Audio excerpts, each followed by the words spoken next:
Tax payers के लिए बड़ी खुशखबरी, देश में टैक्स सिस्टम बदलने वाला है और वो भी आसान, सिंपल और लोगों के फायदे वाला। जी हां, संसद ने पास कर दिया है नया इनकम टैक्स बिल 2025, जिसके बाद आपकी जेब और रिटर्न दोनों में होगा बड़ा बदलाव। तो आइए आपको बताते हैं ये नया कानून आपको क्या क्या देगा फायदे और सरकार क्यों कह रही है यह है 2047 तक का रोड मैप। मंगलवार को संसद में दो अहम बिल पास हुए।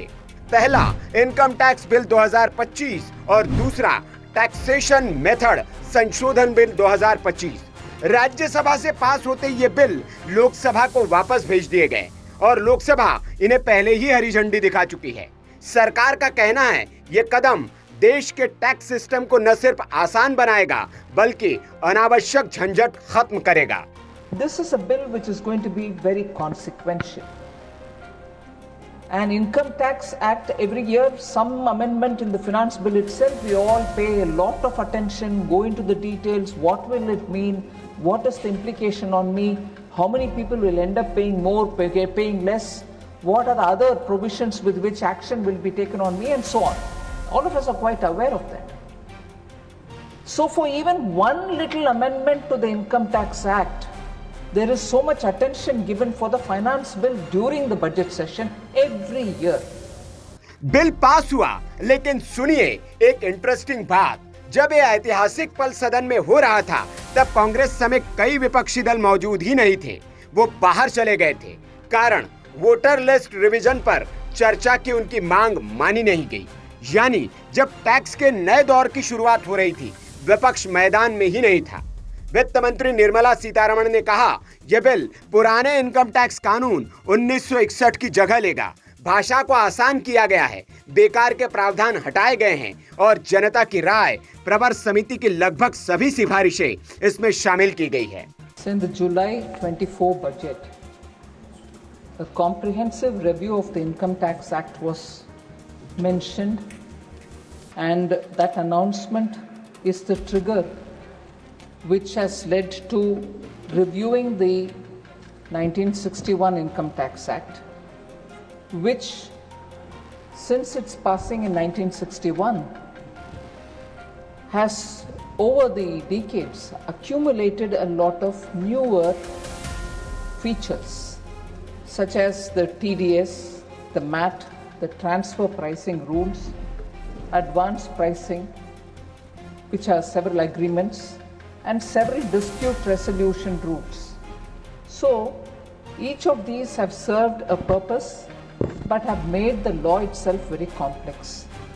So it was very tough to navigate for an ordinary citizen who's wanting to file his returns. But the largely dense and complex structure of that Income Tax 1961 Act resulted in various interpretations, and several avoidable disputes kept mounting.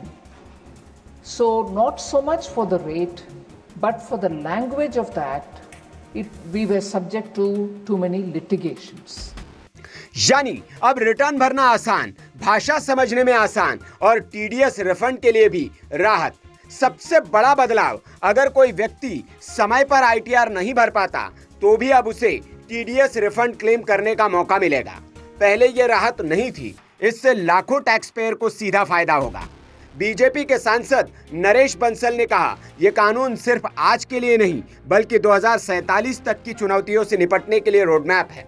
1961 का income tax act भी, जिसमें आज संशोधन bill लाया गया है, मैं इसके लिए माननीय मंत्री जी का भी आभार व्यक्त करता हूं कि उन्होंने व्यापार जगत में, आर्थिक जगत में इजी बिजनेस डूइंग की एक परंपरा खड़ी की है।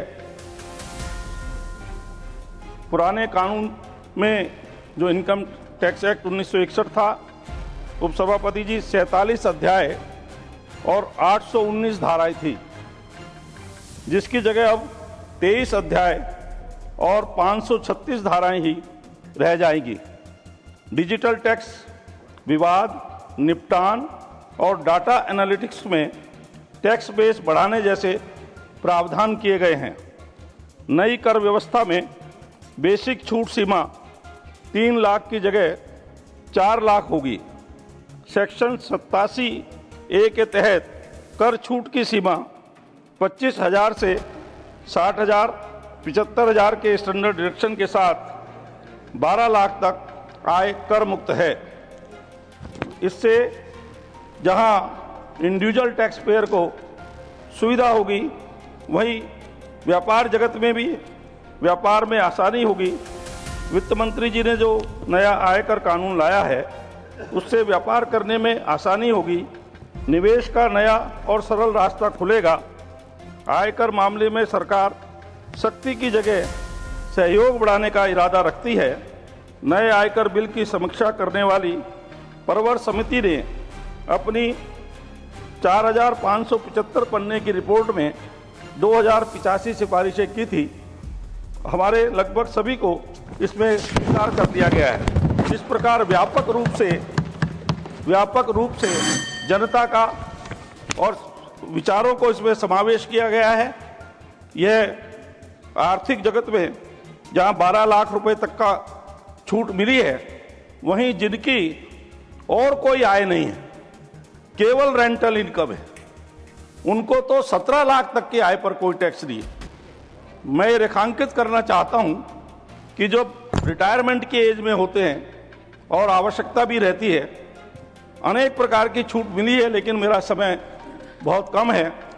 मैं इसके लिए आगे के अपने सारे विषय न बोलते हुए केवल इस बिल का व्यापक रूप से अपना हृदय के साथ समर्थन करता हूं, क्योंकि ये 2047 की चुनौतियों का एक रोड मैप है।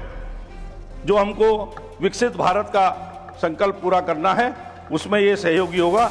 वित्त मंत्री ने बताया कि इस बिल के जरिए आयकर कानून में जो नए प्रावधान किए गए हैं, उन्हें आम आदमी आयकर विभाग की वेबसाइट पर जाकर देख सकता है।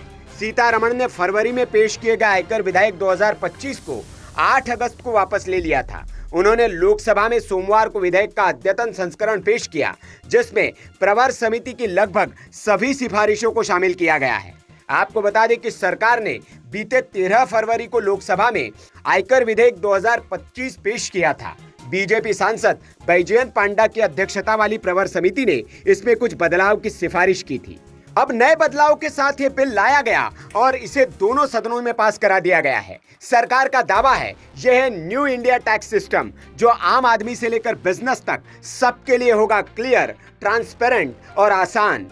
तो अब वक्त आ गया है पुराने उलझे कानून को अलविदा कहने का और नए स्मार्ट आसान टैक्स सिस्टम का स्वागत करने का।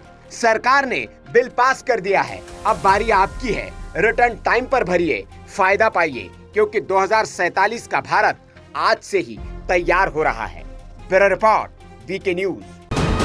वीके न्यूज, राष्ट्र के नाम।